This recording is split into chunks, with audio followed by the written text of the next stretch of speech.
ಪ್ರಿಯ ಕೇಳುಗರೆ, ನಿಮ್ಮೆಲ್ಲರಿಗೂ ಈ ಸಾಂತ್ವನದ ಅರಮನೆಯಿಂದ ಪ್ರಹ್ಲಾದ್ ಅಥನಿ ಮಾಡುತ್ತಿರುವ ನಮಸ್ಕಾರಗಳು. ಸದ್ಯಕ್ಕೆ ನನ್ನ ಪರಿಚಯ ಬೇಡ, ಆದರೆ ಸಾಂತ್ವನದ ಅರಮನೆಯ ಪರಿಚಯ ಆಗೋದು ತುಂಬ ಮುಖ್ಯವಾಗಿದೆ. ಜೀವನ ಅನ್ನೋದು ಎಲ್ರಿಗೂ ಅಷ್ಟೊಂದು ಸುಲಭ ಅಲ್ಲ ನೋಡಿ. ಬಹಳಷ್ಟು ಸಂಬಂಧಗಳು ಬರ್ತವೆ, ಬಂದಷ್ಟೇ ಸಂಬಂಧಗಳು ಕಳಿಸಿಕೊಂಡು ಹೋಗ್ತಾ ಇರ್ತವೆ. ಜೊತೆಗೆ ಅಪ್ಪ ಅಮ್ಮನ ಜೊತೆ, ಅಮ್ಮ ಅಪ್ಪನ ಜೊತೆ, ಹುಡುಗ ಹುಡುಗಿ ಜೊತೆ, ಹುಡುಗಿ ಹುಡುಗನ ಜೊತೆ, ಅಣ್ಣ ತಮ್ಮನ ಜೊತೆ, ತಮ್ಮ ಅಣ್ಣನ ಜೊತೆ, ಅಕ್ಕ ತಂಗಿ ಜೊತೆ, ತಂಗಿ ಅಕ್ಕನ ಜೊತೆ, ಗೆಳೆಯ ಗೆಳತಿ ಜೊತೆ, ಗೆಳತಿ ಗೆಳೆಯನ ಜೊತೆ. ಹೀಗೆ ನಮಗೆ ಬೇಕಾಗಿರೋ ಅತಿ ಹತ್ತಿರ ಇರೋ ಸಂಬಂಧಗಳೊಡನೆ ಜಗಳ ಮಾಡಿಕೊಂಡು, ಮನಸ್ತಾಪ ಮಾಡಿಕೊಂಡು, ಮಿಸ್ಅಂಡರ್ಸ್ಟ್ಯಾಂಡಿಂಗ್ ಮಾಡಿಕೊಂಡು ಡಿಪ್ರೆಷನ್ಗೆ ಹೋಗಿಬಿಟ್ಟಿರ್ತೀವಿ. ಇಂಥ ಸಂದರ್ಭದಲ್ಲಿ ಮನಸ್ಸಲ್ಲಿರೋ ನೋವನ್ನು ಯಾರಿಗೆ ಹೇಳೋದು? ಸ್ನೇಹಿತರ ಹತ್ರ ಹೇಳ್ಕೊತೀರಾ? ಅವ್ರೇನಾದರೂ ಅದನ್ನು ಮಜಾಕಾಗಿ ಚುಡಾಯಿಸ್ಬಿಟ್ರೆ, ಇಂಥ ನೋವುಗಳನ್ನು ಅಪ್ಪ ಅಮ್ಮನ ಹತ್ರ ಹೇಳೋ ವಿಷಯ ಅಂತೂ ಅಲ್ವೇ ಅಲ್ಲ. ಇನ್ನು ಮನಸ್ಸಲ್ಲಿರೋರು ಹೇಳಬೇಕಂದ್ರೆ ಆ್ಯಕ್ಚುಲಿ ಈ ನೋವನ್ನು ಮನಸ್ಸಲ್ಲಿರೋರೇ ಮಾಡಿರ್ತಾರೆ. ಅಂಥ ಸಂದರ್ಭದಲ್ಲಿ ಎಲ್ರಿಗೂ ನೆನಪಾಗೋದೆ ಈ ನಮ್ಮ ಸಾಂತ್ವನದ ಅರಮನೆ. ಅರ್ಥ ಆಯಿತು ಅನ್ಕೊತೀನಿ.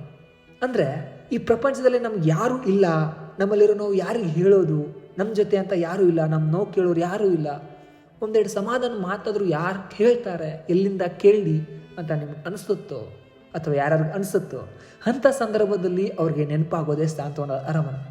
ಜೊತೆಗೆ ನಿಮ್ಗಾದರೂ ಕೂಡ ಅಂಥ ಸಂದರ್ಭ ಬಂದರೆ ಈ ಸಾಂತ್ವನದ ಅರಮನೆಯನ್ನು ಒಂದು ಸಾರಿ ನೆನಪು ಮಾಡ್ಕೊಳ್ಳಿ.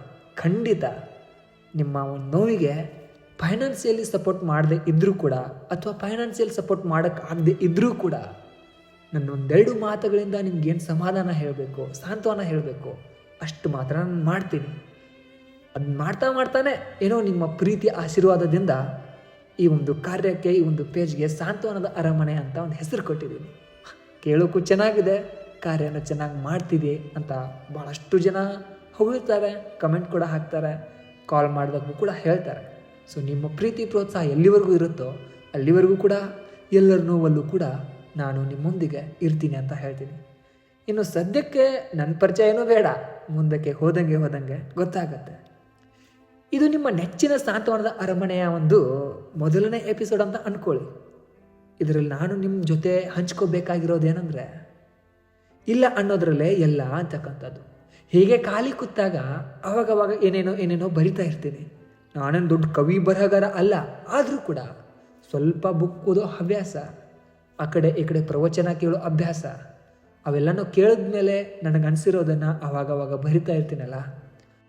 ಆವಾಗಲೇ ಬರೆದಿರ್ತಕ್ಕಂಥ ಒಂದು ಆರ್ಟಿಕಲ್ಲು ಪ್ರತಿ ಸಂಡೇ UFN ಅಂತ ಒಂದು ಪೇಪರ್ ಬರುತ್ತೆ. ಆ ಪೇಪರಲ್ಲಿ ಇದು ಪಬ್ಲಿಷ್ ಆಗಿರ್ತಕ್ಕಂಥ ಆರ್ಟಿಕಲ್ ನಿಮ್ಮ ಜೊತೆ ಹಂಚ್ಕೋತೀನಿ. ಇಷ್ಟ ಆದರೆ ಏನು ಮಾಡಬೇಕಂತ ಗೊತ್ತಲ್ಲ, ನಿಮ್ಮ ಪ್ರೀತಿ ಪ್ರೋತ್ಸಾಹ ಇರೋವರೆಗೂ ಏನಕ್ಕೆ ಹೆದರ್ಬೇಕು ಬಿಡಿ.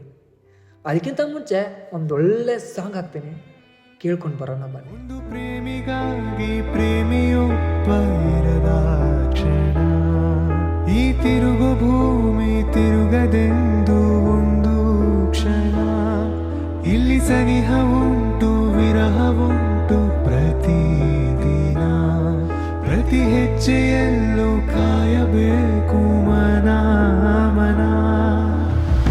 ನನ್ನಾಣೆಗೂ ನಿನ್ನ ಬಾಳೆಲ್ಲ ಬೆಳಗಿರಲಿ, ನಿನ್ನ ನಾಳೆಗಳೆಲ್ಲ ನಾನೆನೆಯೋ ಹಾಗಿರಲಿ. ಮನುಷ್ಯನ ಮನಸ್ಸು ಎಷ್ಟು ವಿಸ್ಮಯಕಾರಿ ಅಲ್ಲವೇ? ಆಲೋಚಿಸಿದರೆ ಆಶ್ಚರ್ಯವಾಗುತ್ತದೆ. ನಮಗೆ ಏನು ಬೇಡ ಎಂದು ಹೇಳುತ್ತೇವೆಯೋ ಅದರ ಹಿಂದೆ ನಮಗೆ ಅದು ಬೇಕು ಅನ್ನುವ ಸ್ವಾರ್ಥ ಅಡಗಿರುತ್ತೆ. ನನಗೊಂದು ವಿಷಯ ಇಷ್ಟ ಆಗಿಲ್ಲ ಎಂದು ಮೇಲ್ನೋಟಕ್ಕೆ ಹೇಳಿದರೂ ಅದರ ಆಳದಲ್ಲಿ ಆಕಾಶದಷ್ಟು ಪ್ರೀತಿ ಸುಪ್ತವಾಗಿರುತ್ತದೆ. ಅವರು ತುಂಬ ಒಳ್ಳೆಯವರು ಎಂದು ಹೊಗಳಿಕೆಯ ಮಾತುಗಳನ್ನಾಡುವವರ ಮನಸ್ಸಿನ ನಾಳದಲ್ಲಿಯೇ ವಿಷಯದಂತಹ ಕಲ್ಮಶ ಆಲೋಚನೆಗಳು ಸುಳಿದಾಡುತ್ತಿರುತ್ತವೆ. ವಿಚಿತ್ರವೆಂದರೆ, ಈ ಮನುಷ್ಯ ಸದಾ ತನ್ನ ಬಳಿ ಇರುವುದನ್ನೆಲ್ಲ ನಿರ್ಲಕ್ಷಿಸಿ ದೂರದಲ್ಲಿ ಕಾಣುವ ಮರೀಚಿಕೆಯಂತೆ ಇಲ್ಲದಿರುವುದ ಕಡೆಗೆ ಮನಸ್ಸು ಹರಿಬಿಡುತ್ತಾನೆ. ಹತ್ತಿರವಿದ್ದಾಗ ವಸ್ತು ಆಗಲಿ ವ್ಯಕ್ತಿಯಾಗಲಿ ಅದರ ನಿಜವಾದ ಬೆಲೆ ನಮಗೆ ತಿಳಿಯುವುದಿಲ್ಲ. ಎಲ್ಲವೂ ನಮ್ಮ ಹತ್ತಿರವೇ ಇದೆ ಅನ್ನೋ ಅಹಂಕಾರ. ಆದರೆ ಒಮ್ಮೆ ಅವು ದೂರವಾದಾಗ, ಕೈತಪ್ಪಿ ಹೋದಾಗ ಪಶ್ಚಾತ್ತಾಪದ ಬೆಂಕಿಯಲ್ಲಿ ಬೆಂದರೂ ಪ್ರಯೋಜನಕ್ಕೆ ಬರುವುದಿಲ್ಲ. ಅವಾಗ ಮನಸ್ಸು ಚಡಪಡಿಸುತ್ತದೆ, ಕಳೆದುಕೊಂಡದ್ದನ್ನು ನೆನೆದು ಕೊರಗುತ್ತದೆ. ನಿನ್ನಿಂದ ಎಂದಿಗೂ ಅಗಲಲಾರೆ ಎಂದು ಭರವಸೆ ಕೊಡುವ ಬಾಯೆ ಊಹಿಸಲಾಗದಷ್ಟು ದೂರ ಸರಿದು ಮೌನವಾಗುತ್ತದೆ.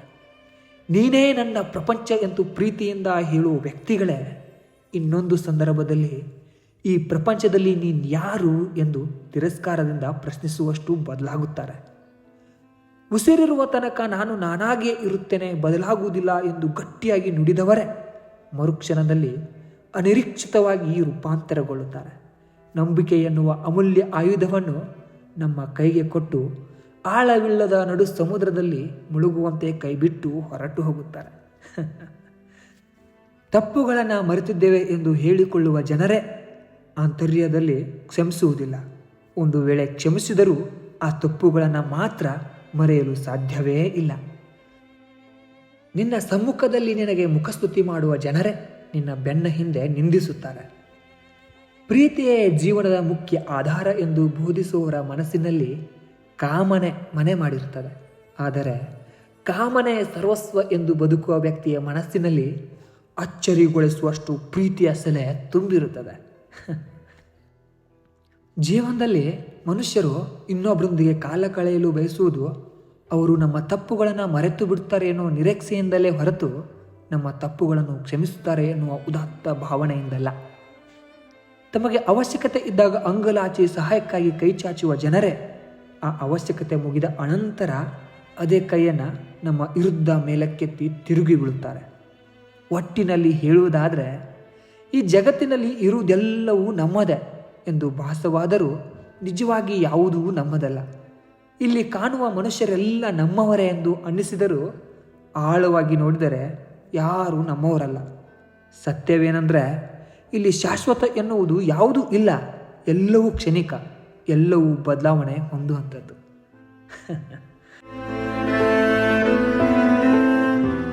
ಇದೆಲ್ಲ ಹೇಗೆ ಗೊತ್ತಾ? ಕೆಲವೊಂದು ಸರಿ ನಮ್ಮ ಜೀವನದಲ್ಲೂ ಕೂಡ ಇದು ಅಳವಡನೆ ಆಗುತ್ತೆ. ಉದಾಹರಣೆಗೆ ನಾವು ಯಾರನ್ನೋ ಪ್ರೀತಿ ಮಾಡ್ತಾ ಇರ್ತೀವಿ, ಅವ್ರು ನಮ್ಗೆ ಬೇಕು ಬೇಕು ಬೇಕು ಅಂತ ಅನಿಸ್ತಾ ಇರತ್ತೆ. ಅದರ ಸಂದರ್ಭ ನೀವು ಬೇಕು ಅಂತ ಹೇಳೋದು ಆಗಿರಲ್ಲ. ಅಂಥ ಸಂದರ್ಭದಲ್ಲಿ ನಾವು ಬೇಡ ಅಂತ ಹೇಳ್ತೀವಿ. ನಾವು ಎಷ್ಟೇ ಮೇಲ್ನೋಟಕ್ಕೆ ನೋಡಿದರೂ ಬೇಡ ಅಂತ ಹೇಳಿದರೂ ಕೂಡ ಮನಸ್ಸಿನ ಆಳದಲ್ಲಿ ಅವರು ಬೇಕು ಅಂತಕ್ಕಂಥದ್ದು ಕಾಡ್ತಾ ಇರುತ್ತೆ. ನಾವು ಎಲ್ಲರ ಹತ್ರ ಲೈಕ್ ಆ ಪ್ಲೇ ಬಾಯ್ ಥರ ಆ್ಯಕ್ಟ್ ಮಾಡಿದ್ರೂ ಕೂಡ ಒಬ್ಬೊಬ್ಬರೇ ಇದ್ದಾಗ ಅಂತರಾಳದಲ್ಲಿ ಆ ಒಂದು ನಮ್ಮ ದೇವತೆಯನ್ನು ಆರಾಧನೆ ಮಾಡ್ತಿರ್ತೀವಲ್ಲ, ಅದು ಮಾತ್ರ ಬಿಟ್ಬಿಡೋಕ್ಕಾಗಲ್ಲ. ಅದಕ್ಕೆ ಇಲ್ಲ ಅನ್ನೋದರಲ್ಲೇ ಎಲ್ಲ ಅಂತಕ್ಕಂಥದ್ದು. ಕೆಲವೊಂದು ಸರಿ ನೇರವಾಗಿ ಹೇಳೋಕ್ಕಾಗಲ್ಲ. ಅದನ್ನು ಮನಸ್ಸಿನಲ್ಲೇ ಅಡಗಿಸಿಟ್ಕೊಂಡು ಸುಳ್ಳು ಮಾತಾಡಬೇಕಾಗತ್ತೆ. ನಮಸ್ಕಾರ ಸ್ನೇಹಿತರೆ, ಮುಂದಿನ ಚರ್ಚೆಯಲ್ಲಿ ಮತ್ತೆ ಸಿಗೋಣ.